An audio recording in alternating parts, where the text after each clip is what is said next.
त्याचा नेमका उद्देश काय आहे हे CID साहेबांशी, गुजर साहेबांशी माझी चर्चा झाली, वकील साहेबांशी चर्चा झाली.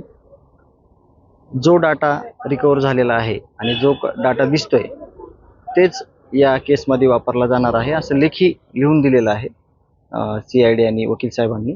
परंतु त्यांना त्यांचं काय जे म्हणणं आहे ते वेगळ्या शब्दात लिहून पाहिजे. परंतु तो विषय कोर्ट आणि जे IO आहेत, आपले जे वकील आहेत, ते त्याचं उत्तर देणार आहेत.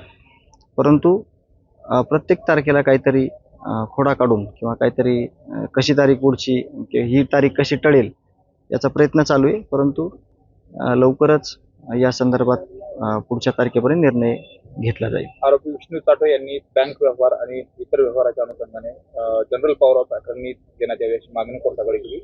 मुखत्यारपत्र कोणाला तरी देण्यात यावं किंवा बँक खाते व्यवहार हे सुरळीत करण्यात यावेत.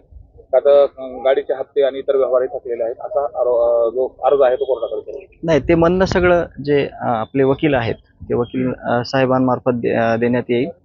त्यामुळं जे काही त्यांचं म्हणणं आहे ते मांडलेलं आहे, ते अर्ज दिलेला आहे. परंतु आपलं जे काही म्हणणं आहे ते पुढच्या तारखेला मांडण्यात येईल. मात्र बँके खात्याच्या व्यवहाराच्या अनुषंगाने एक परवानगी मागितली जाते, काय कारण? नाही, कोर्टात आपलं म्हणणं ज्यावेळेस मांडू आपण त्यावेळेस कोर्ट त्याच्यावर निर्णय देईल.